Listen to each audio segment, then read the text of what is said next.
Je suis Christelle Célis et ici, j'ai à cœur de t'offrir un espace de messages et de canalisation à travers ce podcast. Pas de développement personnel pour se donner bonne conscience, pas de dogme ou de cadre rigide, pas de spiritualité à la mode. Tu es au bon endroit si tu veux t'incarner pleinement, libre, en connexion avec ton âme et le divin et honorer ta puissance ainsi que le vivant. Je t'inviterai toujours à révéler ta propre vérité et ton unicité. Alors ensemble, découvrons les énergies qui t'entourent et les messages de ton âme. Installe-toi confortablement et que l'épisode commence. Bonjour à tous, bienvenue dans ce nouvel épisode de podcast. On se retrouve aujourd'hui du coup pour un épisode où j'ai envie de vous parler de l'éclipse. Bien évidemment, je n'en avais pas parlé encore jusqu'à présent, mais j'ai envie de vous parler déjà de ce que je capte comme information sur son sujet et de comment est-ce que nous, on va venir se connecter avec et aussi, comme quoi ça a totalement du sens que pas mal d'entre vous m'ont rejoint ces 2 dernières semaines pour justement l'accompagnement que je propose Vibration, parce que entre l'énergie du lion et l'éclipse qui arrive, ça a totalement du sens. Donc déjà, parlons de l'éclipse. Donc l'éclipse a lieu le 12 août. C'est une éclipse où, en termes d'alignement, on a donc la Terre, la Lune et le Soleil. C'est-à-dire que la Lune passe devant le Soleil, ce qui fait que cette éclipse va être surtout totale en Espagne, mais va être à 95%, je crois même 98% dans certaines régions, partielle en France. Okay, donc, elle survient en nouvelle lune, qui est le symbole de la renaissance, la nouvelle lune du renouvellement, et c'est cette lune qui va passer devant le soleil.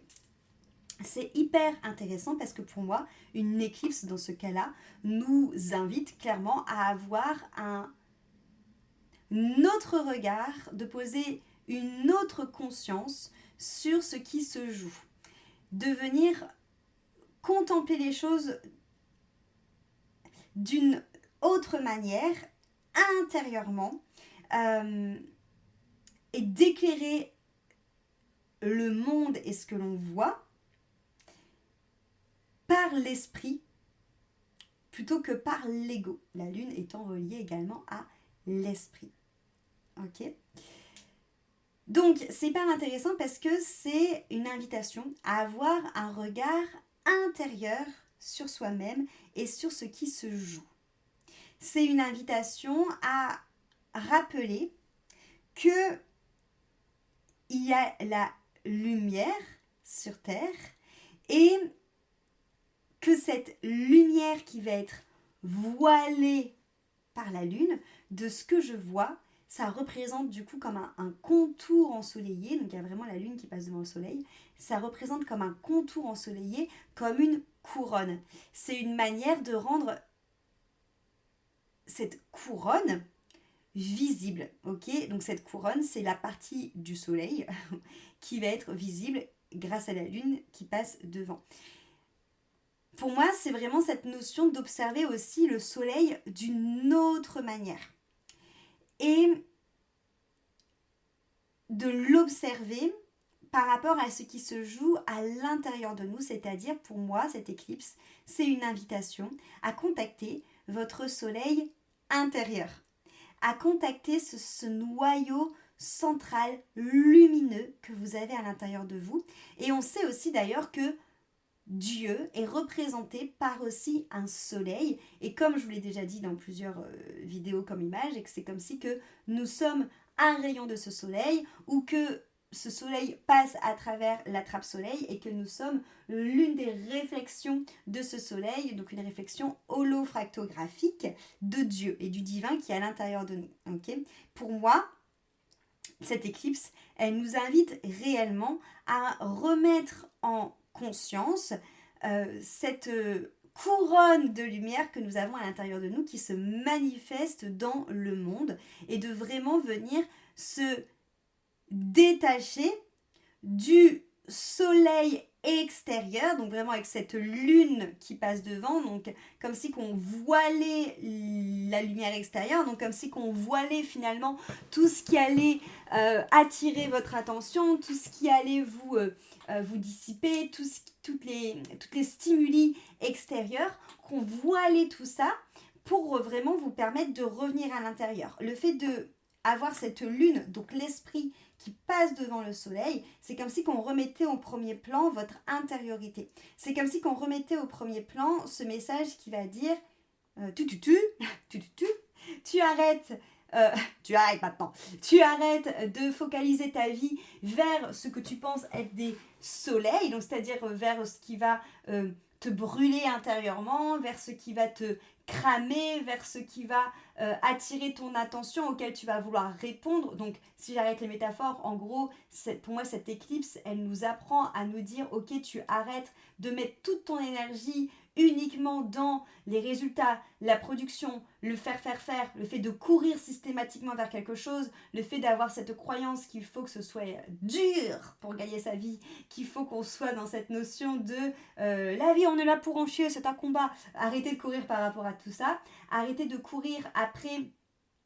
aussi tout ce qui va nourrir notre ego, tout ce qui va nourrir notre mental, tout ce qui va nourrir toutes les parts de nous qui sont tournées vers l'extérieur, donc c'est-à-dire tout ce qui nous raccroche à notre identité de petit personnage qui joue au jeu du jeu, donc au jeu J-E, du jeu J-E-U, au jeu des étiquettes, au jeu des croyances, au jeu des conditionnements, au jeu des projections, au jeu des attentes, au jeu de ce qu'on attend de vous pour être une good girl, pour être quelqu'un qui rentre dans les cases, pour être quelqu'un qui est raisonnable, pour être quelqu'un qui fait pas trop de vagues, voilà, pour être quelqu'un qui prend pas trop de place, mais pour être finalement juste quelqu'un qui est réduit à une condition de survie, à subir sa vie, à vivre petit et à être frustré et à jamais s'expanser. Et pour moi, cette éclipse, en fait, elle vient voiler tout ça. Donc, elle vient voiler, entre guillemets, toutes les sources de lumière qui fait que, un peu comme une mouche, vous allez venir taper dans ces sources de lumière, mais que ça ne vient absolument pas vous montrer la sortie. Donc, la lune, elle vient voiler tout ça pour laisser juste apparaître cette couronne. Et pour moi, c'est vraiment cette invitation de Queen, Goddess. Arrête d'être tourné vers l'extérieur et reprends ta couronne. Reprends ta couronne de ton âme, reprends la couronne de ton intériorité, reprends la couronne de ta verticalité. Et lorsque je me connecte à cette éclipse, c'est vraiment le message qu'elle a, ok ? En plus, la lune, c'est clairement l'énergie yin. Donc, c'est vraiment cette notion en tant qu'énergie yin. On le voit beaucoup quand je fais les cours de yin yoga, notamment d'invitation à plonger à l'intérieur de soi, à revenir à de l'inactivité pour venir dans cette notion de réception. Donc, vraiment aussi cette notion où on va venir recevoir et ne plus être dans cette notion justement d'action, de je me disperse, mais être juste dans cette notion de réceptacle de Dieu, réceptacle de cette souveraineté intérieure que l'on a et ne pas être totalement juste dans cette notion d'extérieur où je vais me disperser et où je vais au fur et à mesure perdre ma lumière. Donc pour moi, il y a vraiment cet appel avec cette éclipse à revenir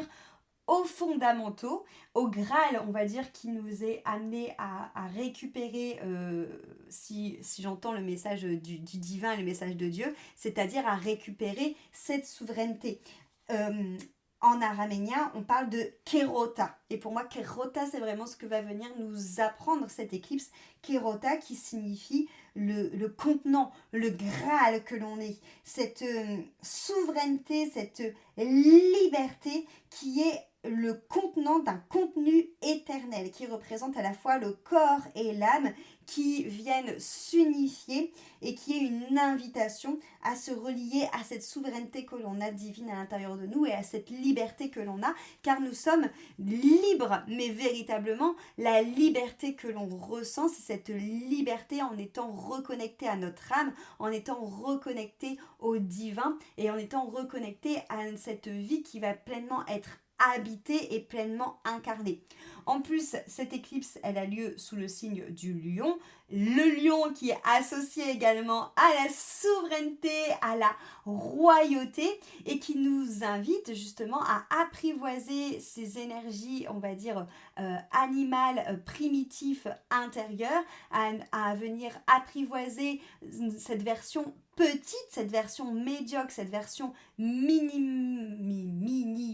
de nous-mêmes, qui va venir également nous inviter à apprivoiser ces énergies destructrices et non canalisées, comme ce feu non canalisé qui peut brûler et qui peut être totalement une réaction à l'extérieur, une réaction à ce dont on se fait dominer. Et on se fait dominer par quoi ? Par les injonctions, on se fait dominer par les étiquettes, par les conditions, par les obligations, par tout ce qu'on vous a mis sur la tronche pour vous soumettre depuis le début. Et donc l'idée, ça va être de sortir de tout ça pour venir justement revenir à sa propre divinité, à sa propre souveraineté, à sa propre liberté intérieure.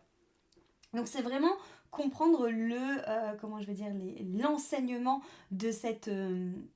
éclipse qui est primordial pour ne pas juste, entre guillemets, s'arrêter à la regarder, mais vraiment revenir, de se servir de cette initiation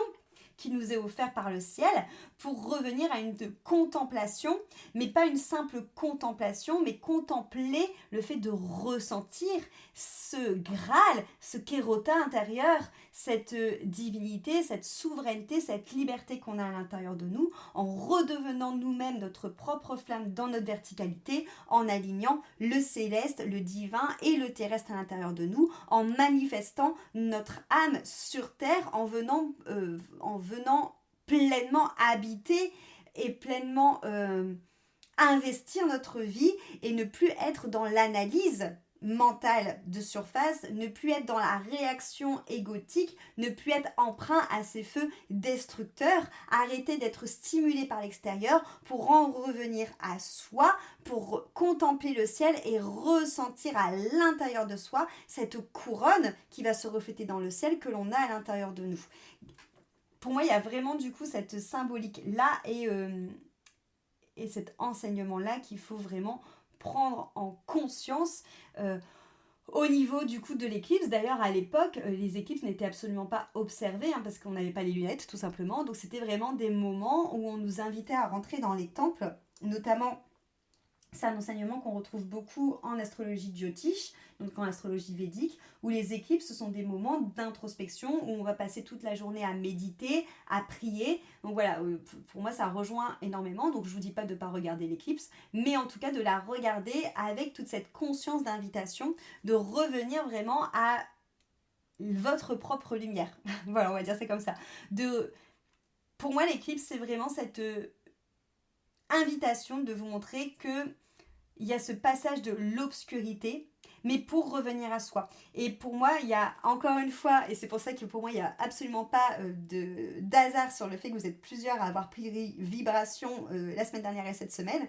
parce que Vibration, c'est exactement ça. C'est passer par la désidentification et le dépouillement qu'on pourrait appeler l'obscurité pour en revenir à sa couronne de lumière qu'on va poser sur la tête, parce que Vibration, cet accompagnement individuel que je vous propose, vous permet de revenir à votre souveraineté, vous permet d'incarner pleinement le plan de votre âme dans la matière, de ressentir ce lien entre le terrestre et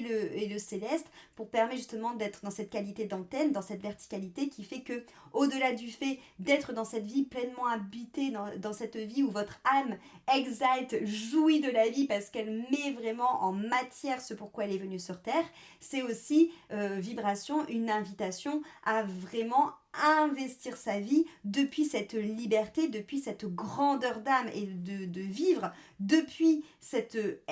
version de vous grande, depuis cette version de vous vibrante, sans se faire consumer par l'extérieur, sans se faire